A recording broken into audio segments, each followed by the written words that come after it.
You're overthinking it. You are overthinking it. You're over preparing and you're over analyzing. Just go. It's time to stop planning.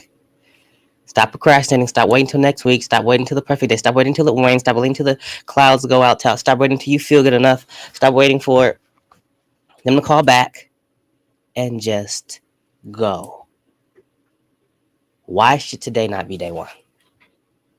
You keep putting it off and saying one day I'll start, one day I'll work out, one day I'll reapply. Just go today. I had a experience with a colleague recently, and they said they were going to an event, and they asked me to attend with them, and I said, "Okay, yeah, I'd love to attend this event with you." They said they would be receiving an award because that's how things go.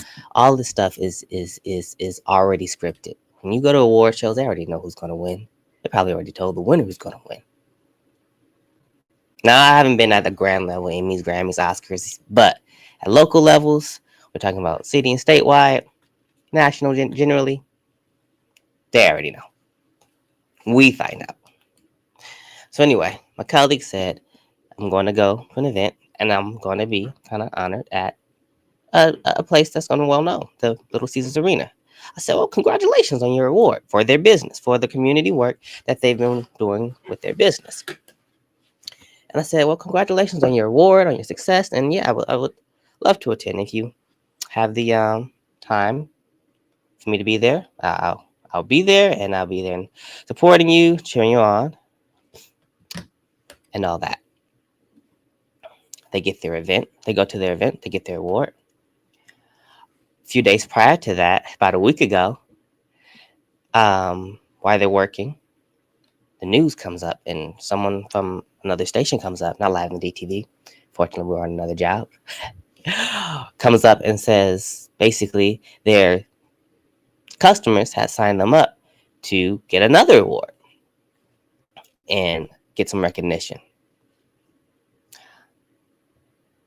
So that was like 2 days. And on the third day, somebody that they grew up with called and said, oh, I see you're moving up. Well, your little business is moving up. Throwing the shade at you. And then they said, well, I just don't think that this thing that you did was appropriate. Do you think that was appropriate? And I kind of just froze my colleague. And I had to tell them, I said, okay, so wait, it's back for me. Day one, your customer signed you up and you got some extra media recognition for your business. Day two, you were at Little Caesars Arena and you got a prestigious award for your work in the community. And on day three, somebody that, you're familiar with, has rapport with you, calls and says they didn't like something you did. And of course, when people in our lives kind of throw shade at us or remarks that we don't like, it hurts. It's a jab. But I told her, I said her, that's not stopping nothing. Then she got another remark and a couple other remarks from other people, and they said, oh, well, that other thing that you did was a bit different. So just watch that. Says, okay, so we'll try to make sure that it doesn't happen like that again. Also, otherwise, you just got 2 awards, more recognition, more customers, more outreach. So why stop now? Why slow down now? Yes, it's going to rock you. It's going to upset you. And you're going to need to take your time to decompress from that. Because there's something weird about when somebody that we have rapport with, that we have a relationship with, kind of comes at us. And especially when we're in a moment that's, we're feeling proud or feeling good about ourselves, about something that we've accomplished or working on, and we've, hit a good milestone. And then it's just almost, I don't want to get too graphic, but It's almost like having a wound, an open wound, and somebody just sticks their finger inside it and turns it. It's just a, yeah. It's probably not gonna kill you. It's gonna pass for sure. But in the moment, it's just a really sucky feeling. It's just a really awful painful, just annoyance, aggravation. So I get it. But why let that stop you from the wins that you've had, from the wins that you will have?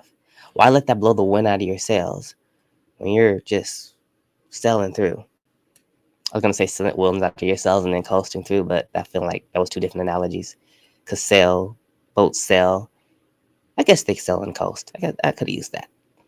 But the point is, stop letting every doubt, everyone's opinion, every small setback stop you. Stop stopping. Stop making excuses and go get it. You have what you need. You are enough. Go after it. It's your time. And just because it's your time doesn't mean it's not also someone else's time. More stars shine, more than we can count, at the same time. There's not one blade of grass that grows on a lawn or in a valley. All the grass grows at the same time. There's multiple people gonna kind of win at the same time as you. Now there might be taller blades of grass. There might be more brighter stars. That doesn't matter. Focus on your path and what you're doing. Good morning, ladies and gentlemen. You're watching live on the DTV. I am Jabril. Thank you for tuning in with us today. Today we're talking about why should today not be day one. And just in case I'm not looking directly at you, that means I'm looking at one of our other camera angles because we have the feed here on social media from Streamlabs and our website. And then, of course, the station we started and continue to broadcast with WFOI. We're going to take a quick commercial break. And when we come back, I'm going to talk more about day ones that became successful. Not after one day, but after you just created and made the decision that you're going to stop making excuses and stop procrastinating and put forth and put it all in. All right, I'm Jabril. We'll be right back.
I'm not saying I'm smarter than AI. I'm just saying that I came up with it first.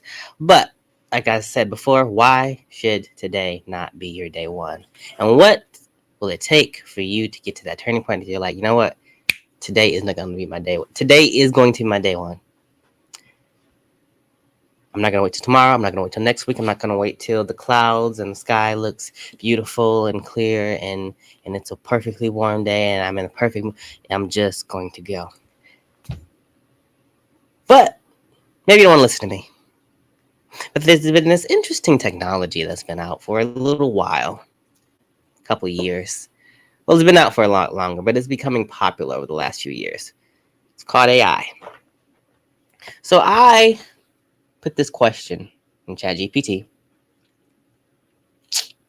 and our assistants, and they're going to co-host the next couple of seconds of the show. I said, what does it take for most to realize they have everything they need and they just need to get started? And this is what our AI assistant came up with. Check it out. Tune in. Listen up. Go on. For most people, realizing they have everything they need requires a shift in perspective rather than a change in circumstances. It often takes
The show for the broadcast. So yes, ask yourself, what's it going to take? I like to think about it like pi. No, not that long equation we did in algebra, or even that, delicious circles that we make and eat, whether it's fruit or vegetable or dinner pie or dessert pie. The pi I like to use is an acronym: plan, implement, execute. And why I came up with that acronym was because each phase goes into the next phase. I needed a way for my brain to think, okay, if I'm planning, then I can only plan for so long until I have to start implementing. And the implementing is not necessarily, okay, I'm automatically doing it, right? Implementing means I'm putting the pieces together. It's like a puzzle, right? You plan by you take it out the box, all the pieces out the box. You look at the image that you're going to create at the end of the puzzle. Then you got to start planning. Okay, get my corners together, turn all my pieces around so I see all the colors. Start with my frame. That's the plan. Implementing is also, okay, I got the perimeter of this together. All the pieces are there. Execute. But to execute, you already started doing an implementation, right? Now, start building off the sides, building into the middle, And boom, before you got it, you got a whole piece of pie, a whole pie together, a whole puzzle together. Because you pieced it together piece by piece. And each piece goes into this one whole pie. So make yourself some pie. Plan, implement, and execute. And execute. Execute is important. The execution part of it is important. A lot of us get so really, really bogged down. And honestly, this is me for a while in the planning stage. And even we feel like we're doing a lot in the implementation stage. We're just implementing. Okay, I want to have the best ideas. Okay, I want to have the best strategy. Okay, I want to have the best team. And so stuck in I'm implementing this. I'm implementing. You just working so slow at it. And yes, great things take time. Also, though, great things require you to mess up to make great things. So you're just constantly planning what could go wrong. You don't have anything actually to base that off of other than what's in your own head, what you assumed, because that's mostly what it is, this big assumption, and forecast it, or what went wrong for somebody else. Yes, you can learn lessons from other people, but you can only learn so much. You can only gather so much information from everyone else's experiences. You gotta make your own experiences. You gotta put yourself out there and make your own mistakes. Make intelligent mistakes, though. Make mistakes that make sense. Don't go out there gambling and risking it all. But still go out there and push yourself in your business, in your studies, in your workouts. Just a little bit past where you're comfortable. You might say, what's a little bit? Okay, so let's say it's a workout. So it's getting summertime, it's warm, and I want to become more agile in my workouts because I feel like with my build, agility is a key component to strength. So for me, I mix calisthenics with weightlifting. And the weightlifting style I lift in, you can look this up, it's called progressive overload. Basically go up 5 pounds every week until you can't go anymore. And then once you hit your max, you go back down 25% of what you can lift, and then you do that over and over again, and you'll get stronger. Plus, with the calisthenics, push-ups, pull-ups, different planks, I become agile. I should, in theory. And I'm saying in theory because when I do the workouts, it works. I always can't get in the gym. So yes, I mess up too. I still have ways to go. I'm still working on myself. As much as I talk about growing yourself, growing your business, growing your studies. Another workout that I want to add more of, though, when I'm doing it's like, okay, I'm doing the weights and I'm doing the push-ups and pull-ups and trying to get better at calisthenics and starting at different levels. But I want to keep being able to have that. I want to be able to run, use my legs, actually use it in practical application. At least a few times a week. So this might be obvious, but I wanted to do I would like to do sprint training. So I'm both fast and I have some endurance. So I was looking up a video and it basically said that when you first starting sprinting, just go 30 meters. 30 meters is approximately, I think, 33 yards, something like that. Because a meter is just slightly bigger than a yard. I learned that the other day. So, and 33 yards isn't even a football field is about 50 yards. So that's approximately a little bit more than half a football field there and back.